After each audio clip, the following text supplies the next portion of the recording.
জনবহুল এলাকায় মাদক বিক্রির প্রতিবাদ করে আক্রান্ত প্রতিবাদী যুবক সৌরভ অর্জুন দায় এড়ালেন পার্থ। নৈহাটি পুরসভা ৩ নম্বর ওয়ার্ডের কারিগর পাড়ায় সোমবার রাতের ঘটনা। স্থানীয় সূত্রে খবর, বহুদিন ধরে কারিগর পাড়ায় রমরমিয়ে চলছে মাদক বিক্রির কারবার। ভয়ে কেউই প্রতিবাদ করার সাহস দেখায় না, তবে ভয় উপেক্ষা করে পাড়ার মাদক বিক্রির প্রতিবাদ জানায় স্থানীয় যুবক আব্দুল কাদের। অভিযোগ, সোমবার রাতে রাস্তার মোড়ে প্রতিবাদী যুবক আব্দুল কাদেরকে পাকড়াও করে বেধড়ক মারধর করে মাদক বিক্রেতাদের দলবল। ব্যবসা ২ নম্বরই ব্যবসা এরাই করাচ্ছে, এরা পুরো গ্রুপ। কোনো খাবার ঠিক নেই, সবার বিল্ডিং আছে, একটাও ছেলে কাজ করে না, সবার বাড়িতে বিল্ডিং আছে, পয়সা পকেটে ২০,০০০ টাকা ৫০,০০০ টাকা পার ডে আছে। এরা সব ২ নম্বরই করেছে। ভনু মেরেছে, সুরজ মেরেছে, মুন্না মেরেছে। এরা হেরোইনের পয়সা খাচ্ছে, এরা হেরোইন বিক্রি করায়। এরা কি কোনো রাজনৈতিক দল? না, রাজনীতি দল না, এরা রাজনীতির দল না, এরা সমাজ বিরোধী আছে, এরা সব ব্যবসা করাচ্ছে। পুলিশকে রাত্রিরে জানিয়েছি, পুলিশ এসে আমার গাড়িটা তো ফেলে দিয়েছিল ড্রেনে, তো পুলিশ তুলে এনে যে পিসি পাঠিয়েছে আমার বাড়িতে, গাড়িটা পুরো চুর হয়ে গেছে। এমনকি পিস্তলের বাঁট দিয়ে কাদেরের মাথায় আঘাত করা হয়। বেদম প্রহারে সংজ্ঞাহীন হয়ে পড়েন প্রতিবাদী কাদের। গোটা বিষয় নিয়ে সংবাদ মাধ্যমের মুখোমুখি হয়ে ব্যারাকপুর লোকসভা কেন্দ্রের বিজেপি প্রার্থী অর্জুন সিং বলেন, আমি বহুদিন ধরেই বলছি নৈহাটি অঞ্চলে বেআইনি মাদক চক্রের আখড়া বসেছে। পুলিশ এবং স্থানীয় বিধায়কের মদতেই এই মাদক চক্র চলছে। তিনি আরো বলেন, যারা মারধর করেছে তাদেরকে তৃণমূল কংগ্রেসের প্রত্যেকটা মিছিলেই দেখা যায়। পুলিশের কাছে আমার দাবি, দোষীদের অবিলম্বে গ্রেপ্তার করুক।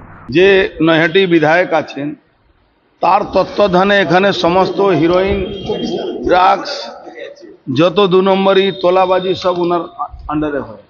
উনি গুন্ডারাজ খতম করার জন্য স্লোগান দিচ্ছে। আর গুন্ডারাজ, হিরোইন কারা বিক্রি করে? ভদ্রলোক না গুন্ডা? হিরোইন উনার বিধানসভা, উনার ওয়ার্ডেই বিক্রি হয়।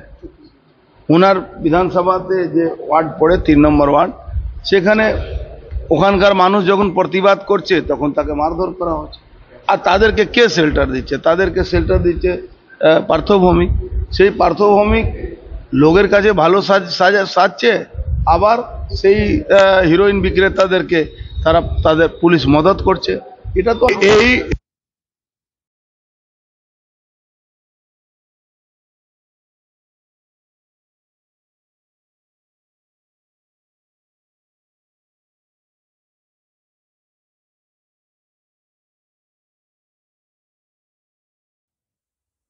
আপনি তৃণমূলে মিছিলে ছবি তুলে দেখুন, তৃণমূলে মিছিলে এরা 50 জনই হাঁটে। অপরদিকে ব্যারাকপুর লোকসভা কেন্দ্রের তৃণমূল কংগ্রেস প্রার্থী পার্থ ভৌমিকের দাবি, এ বিষয়ে আমার কিছু জানা নেই, খবর নিয়ে দেখছি পুলিশ ব্যবস্থা নেবে। বাঁশ ফাঁস নিয়েছিল, চার্জ করলো, ওদেরকে কাদিরকে মারছিল। সেই সময় আমার হাতে মারলো অনেকজন। পুরো এইখানে আমার কেটে গেছে, 3টে সেলাই হবে। আমি হসপিটালেও যাইনি, ও তো রাত্রিবেলা থানাকে জানিয়েছি। থানা বললেন কি আপনি এইখানে হসপিটালে যে একটা এফআইআর কর। সব এলাকার লোক, এদের সঙ্গে পুরা এলাকার লোক একদম আতঙ্ক। এরা এত ভয় খাইয়ে রেখেছে, যখন কিছু হবে 50 জন আসবে, যখন কিছু হচ্ছে কোনোদিন 40 জন আসবে। মানে এরা এরকম করে দিয়েছে কি তুমি কিছু না, যা কিছু আমরা আছি, প্রশাসনও নেই। এদের কাছে ভালো করে তদন্ত করলে অনেক কিছু পাওয়া যাবে।